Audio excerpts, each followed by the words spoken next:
In 2142, a space probe activates its systems when it finds the wreckage of the Nostromo, the ship from the first Alien movie. It opens a hatch and retrieves an object that appears to be organic before flying away. This object is taken to a space station where a group of scientists cut it open.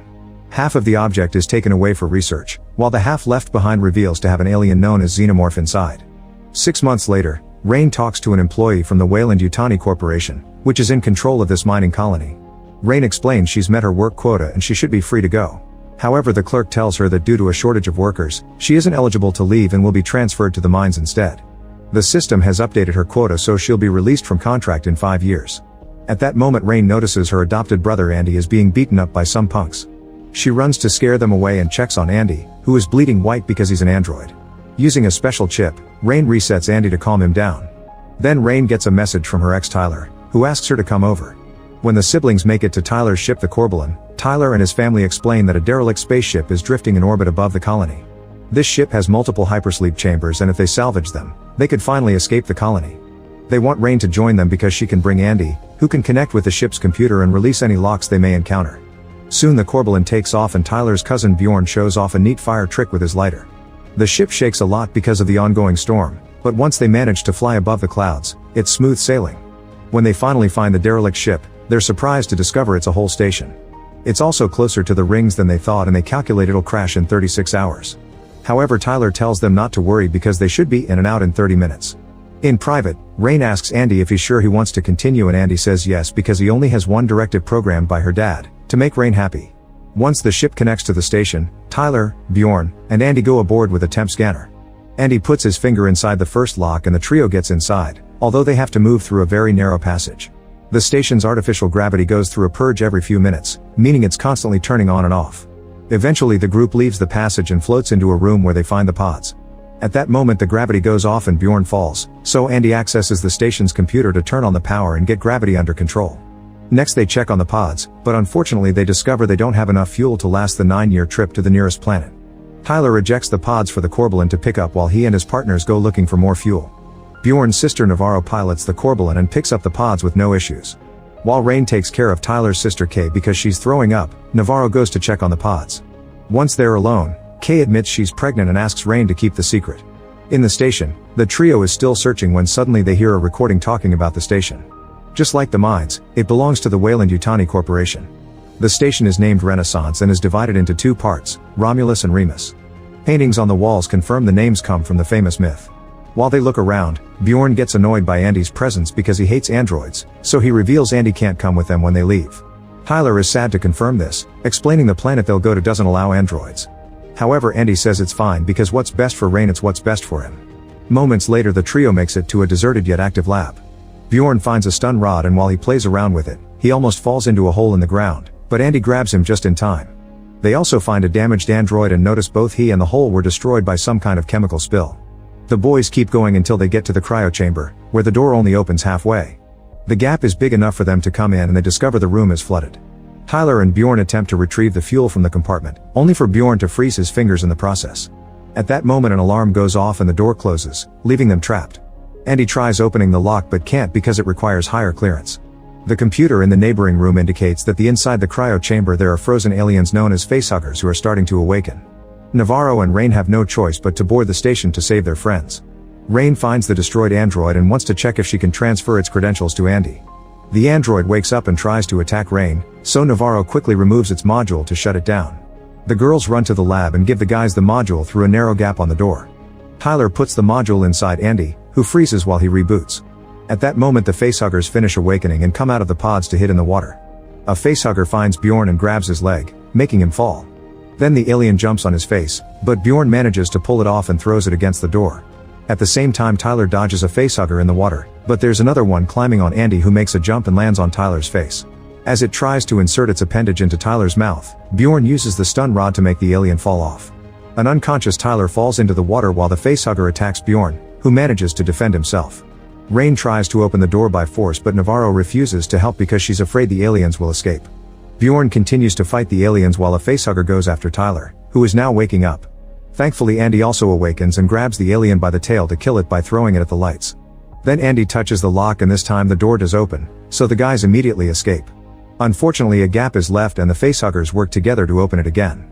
The alien horde starts chasing the humans, who run into another room and lock the door. A facehugger manages to cross through before the door closes and lands on Navarro's face. The others rush to help her, but it's too late. The facehugger has its tail around her neck. If they try to remove it by force, it'll kill her. To everyone's shock, Andy starts explaining that the alien is sharing oxygen with Navarro to keep her alive. He sounds more intelligent and less nervous than before. Rain realizes the new module is doing this, but Andy stops her from removing it, saying he's been updated. He doesn't know how to remove the facehugger safely, so he proposes to turn on the destroyed android. They connect him to the computer, and when he awakes, he introduces himself as Science Officer Rook. He tells them they should kill Navarro because the facehugger is implanting an alien inside her, so it's too late to save her. It turns out this station is the ship that found the Nostromo's wreck, and its entire crew was killed by the xenomorph, which is now hanging dead from the cables in the hole. It was its acid that caused all the damage too. Rook sealed the station after the alien died, but it was too late. Then Rain has an idea. They should try using the cryonic liquid to freeze the facehugger. Tyler shoots the liquid at the alien, and as soon as its tail loosens up, they remove it from Navarro's face. Tyler tries to kill it, however the facehugger escapes through the hole in the ground. Everyone is glad to see Navarro is fine, but Rook warns them there's a 60% chance of an alien being inside her. And he tells the group they shouldn't take Navarro back, so Bjorn hits him with the rod to send him flying. Rain stays to help him, and Bjorn uses the chance to run with Navarro. Suddenly Andy hears something and rushes to the corridor to discover Bjorn is sealing the doors. Andy grabs a door to try to keep it open, so Bjorn runs to the next one and closes it quickly. This leaves Andy, Rain, and Tyler trapped in the station.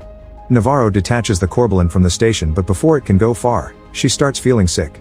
She uses a special light on her body and discovers she has an alien inside like Rook predicted. Then Navarro starts having a seizure, and an alien known as Chestburster bursts out of her body, killing her. Without a pilot, the Corbelan starts losing control and crashes against the station, causing a big explosion when it destroys a fuel tank. It also knocks Kay and Bjorn out. The ship keeps on floating and enters the station's hangar bay, where it breaks a window and causes a vacuum effect. Thankfully the doors close just in time, but this has destabilized the station, and now it only has 47 minutes before it crashes on the planet's rings. Rain and Tyler are trying to find a way to cross the station and reach their ship, but when they're about to open a door, they find a bunch of facehuggers on the other side. Meanwhile, Rook checks the computer to make sure that something called Z01 compound is still intact. Then it asks Andy for help, making him realize that the new module overrode his directive. Instead of helping Rain, his goal is to finish the station's mission for Weyland-Yutani. Then Andy reunites with Rain and Tyler and shares some information he got from Rook. The facehuggers can't see and find people by sensing their body temperature. This means they could raise the temperature in the room to match their bodies and become invisible. After Andy uses the thermostat to get the desired temperature, the trio starts crossing the room and has to make great effort not to react to the bodies they find in every corner. On the Corbelan, Kay wakes up and goes looking for her friends. In a corridor she finds the skin that the chestburster left behind before making the cocoon that now hangs on the wall.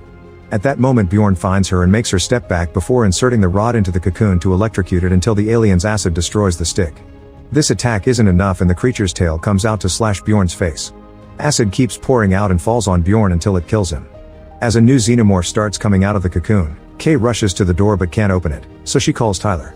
He's still in the room with the facehuggers, so he has to whisper instructions for her. Kay manages to find a key and opens the door to run away before the alien can reach her. Since she's keeping her eyes on the creature, she falls off the Corbelan hatch and lands hard on the station's hangar. All the noise coming through the mics alerts the facehuggers, who begin jumping to attack. The trio immediately runs away, and Tyler throws a flare on the ground so the facehuggers go after its warmth. The trick doesn't last long, and soon the aliens are chasing them again, so when Andy makes it to the door, he starts closing it. Tyler and Rain have to run extra fast across right before the door closes. When Rain calls Andy out, he claims he did the calculations and knew they'd make it.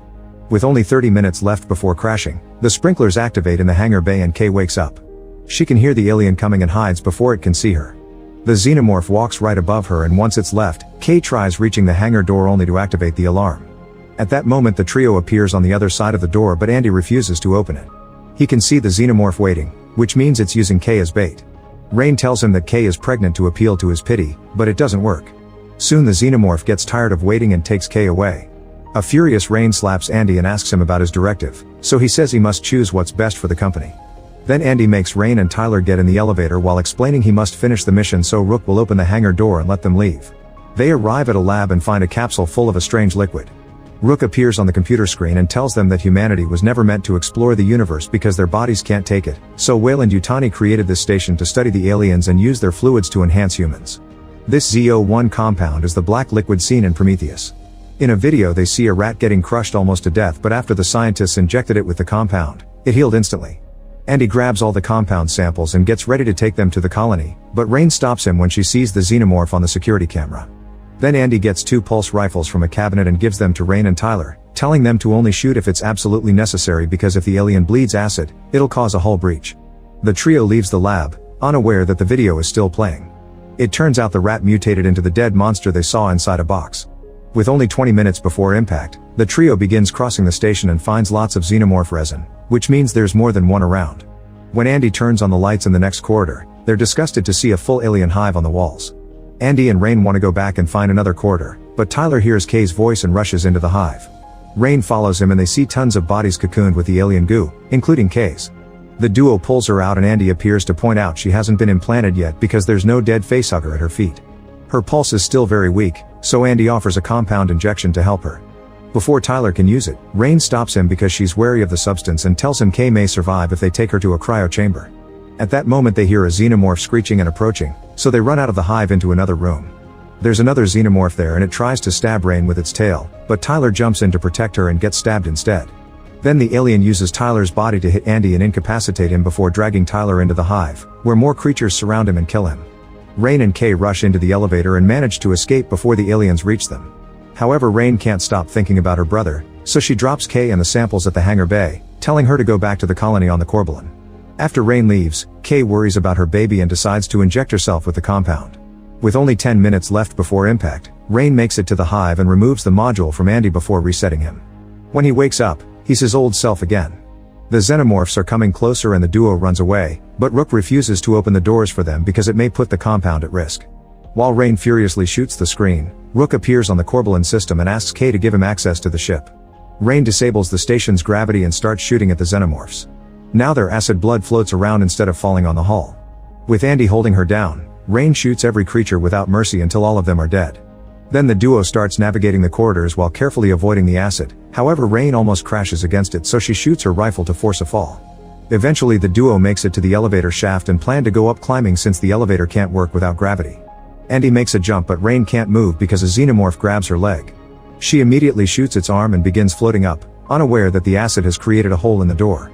Andy manages to hold onto the stairs while Rain tries to recover the rifle, which is floating away. At that moment the gravity goes through a purge and Rain falls. The elevator is also coming down, but thankfully Andy catches it. Before she can crash on the ground, a xenomorph grabs Rain with its tail. As Rain desperately grabs onto the stairs trying to escape, the lack of gravity makes all the acid in the corridor fall and damage the hull, creating a vacuum effect. This slows down the xenomorphs climbing the shaft at the same time that Andy lets go of the elevator, which goes down at great speed and crushes all the creatures. Rain is safe on the stairs and when the elevator reaches the ground, it covers the hole and stops the vacuum. Unfortunately there's a xenomorph left in the shaft and it approaches Rain together with a facehugger. At that moment Andy finds the rifle and comes down with open fire, killing both creatures in seconds. Suddenly the computer finishes the countdown and the station starts sliding on the rings.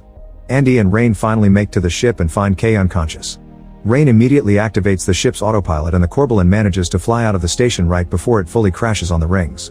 Then Rain puts Kay in the cryopod and cuts the link to the station so Rook can't mock them anymore. He's destroyed when the station crumbles. Rain puts Andy to sleep before she starts getting a cryopod ready for herself. She notices a screen alerting her of critical vitals and opens the other pod to find Kay screaming. It turns out the compound accelerated her pregnancy and she now gives birth to a xenomorph-like cocoon.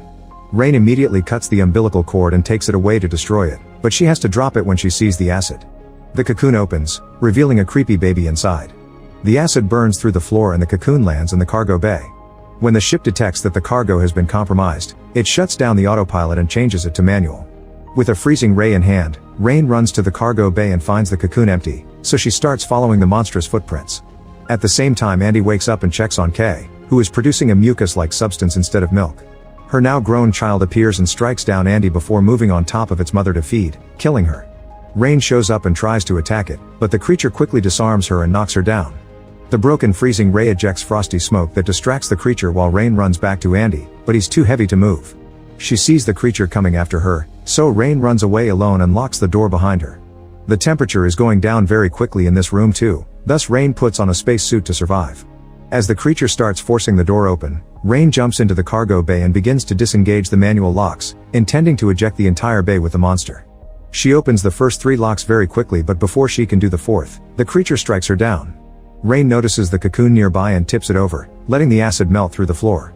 Her suit is attached to the ship with a rope so she doesn't float away when she falls, but when she starts climbing back, the creature grabs her head and cracks her helmet. Noticing it's holding onto the bay with its tail, Rain pulls at her rope and opens the last lock, ejecting the whole bay module and sending the monster to its death when it crashes on the rings.